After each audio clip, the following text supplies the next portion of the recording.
Good morning, જય શ્રી કૃષ્ણ, રામ રામ, સીતારામ બધા મિત્રોને. તો બધા મિત્રો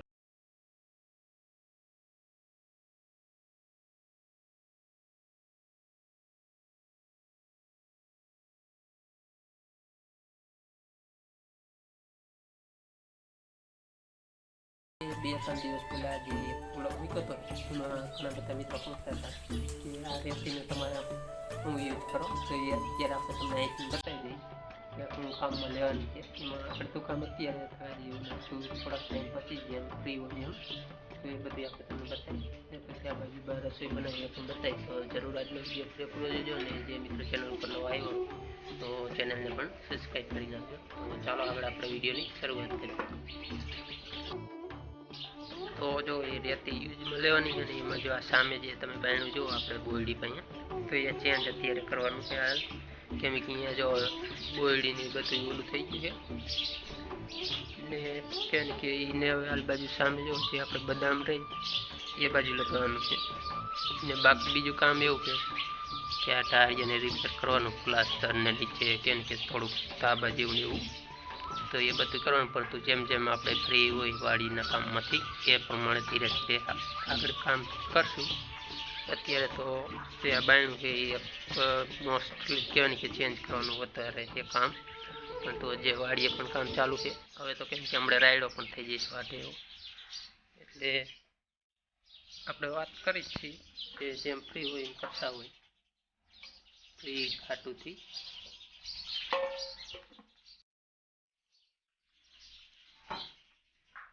અહીં કણે બા અત્યારે રોટલી બનાવે છે. અત્યારે તો જે રોજ આપણે બનાવતા એ રોટલી છે, મેથીની બનાવવાની પણ તો વાર છે, જ્યાં બની જાય પછી બનાવશે. એટલે અત્યારમાં કંઈ કે ચા હારે ખાવું હોય એકદમ. ને મેથી પણ હવે આપણે થઈ જાય તમને બતાવી દઈએ, તો જે મિત્રોને ખાવી લઈ જઈજો. એ કણે થોડોક અવાજનો પણ ફરક લાગશે, કેમ કે અંદર થોડોક પડકા પડતા હોય. એટલે આ બાજુ બોને ચા મૂકી દીધો.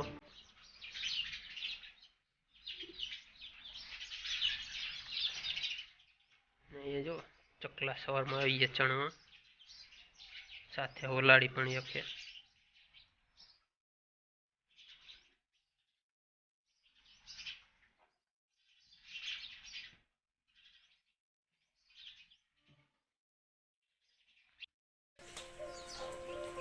તો મિત્રો કાલના ઓલું આપણે વાળીએ તો વાત કીધું કે જે પાવર હતું એવી રીતનું કરે તે કરે, પણ એવું જ હતું. પછી સાંજે આવી પાછી, અત્યારે નથી. સવારમાં પાછી વહેલી વીજી, સાંજે તો કેમ કે પારું કરી ત્યાં સુધી કેમ કે અંધારા જેવું તું પાવર હતો પણ ડીમ હતો. અત્યારે પણ પાછું નથી. વાળીએ તો આપણે તમને વાત કરી હતી વ્લોગની અંદર આગળ.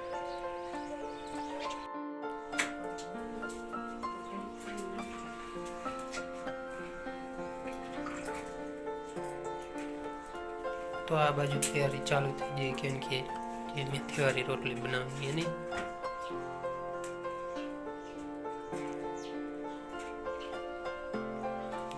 લોટ બાંધવાનો છે.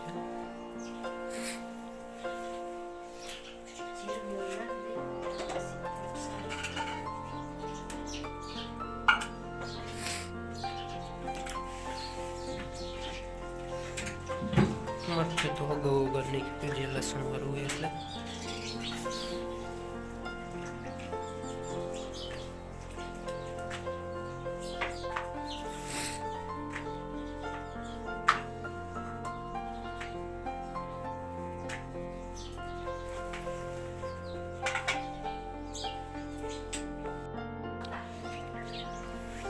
આમ ફેર ભાઈ જામ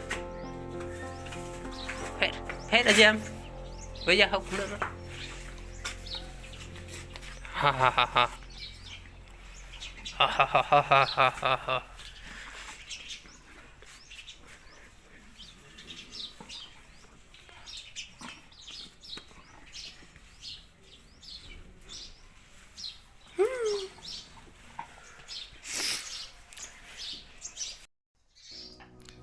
તો ફાઇનલી મિત્રો લોટ પણ બંધ થઈ ગયો ને જો અત્યારે મેથીવાળી રોટલી બનાવવાનું કામ ચાલુ, એટલે કે વણવાનું.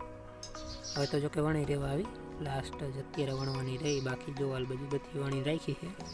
હવે કેમ કે જે તવી આવે એમાં શેકવાની રહી, તેલમાં શેકી જાય એટલે પછી આપણે વાત કરી હતી કે અત્યારે સવારમાં ચા સાથે ખાવું હોય તો ખાઈ શકીએ. જે સબ્જી એટલે કે શાક બનાવવાનું બાકી છે, પછી આપણે વાળીએ જઈશું.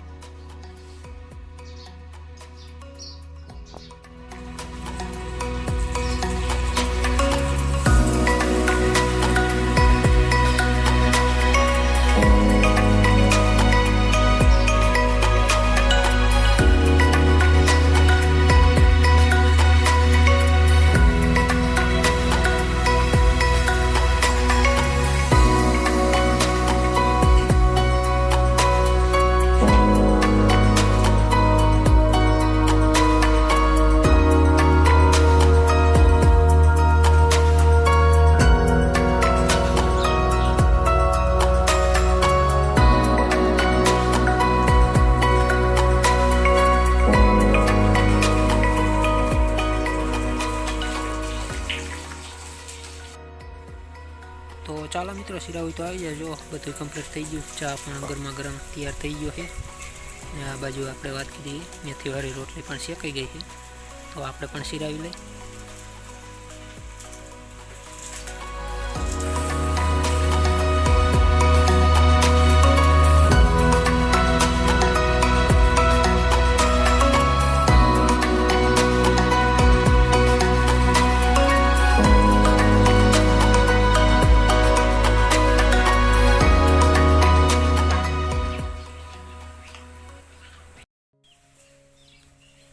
તો જો કેમ કે ચા સાથે શિરામણ થઈ ગયું, હવે શાક બનાવવાનું ચાલુ કર્યું છે. ખાટા મીઠા ટમેટા છે એનું કરવાનું, એકદમ કેમ કે ખાટું મીઠું થાય. જો ઘણા તો પાકી ગયા ટમેટા, અમુક સહેજ પીરા જેવા છે. આ કંઈક અલગ લાગે. જો એક ઓલામાંથી ને બે થયેલા, ડીટ્યું એક જ છે.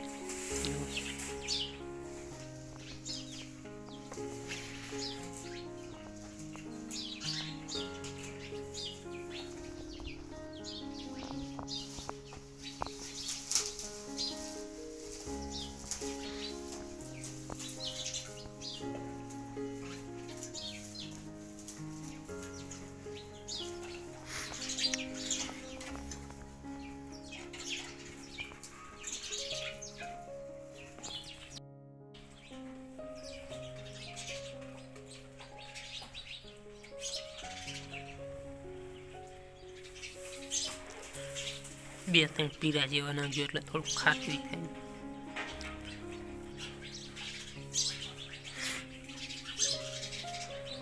એકદમ પાકી જાય ખાતા તો હે, પણ ઓછું સહેજ ખટુંબરું થાય, પણ સહેજ પીરા જેવા એ નાખે એટલે એકદમ ખાટું લાગે.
ફાઇનલી ટમેટા પણ શેકાઈ ગયા તેલમાં, જે શેડવાથી સડી ગયા. જો અત્યારે એકદમ ખાટું થઈ ગયું, તમને થાય શાક કમ્પ્લીટ થઈ ગયું, પરંતુ હજી એમાં મરચું એડ કરવાનું છે.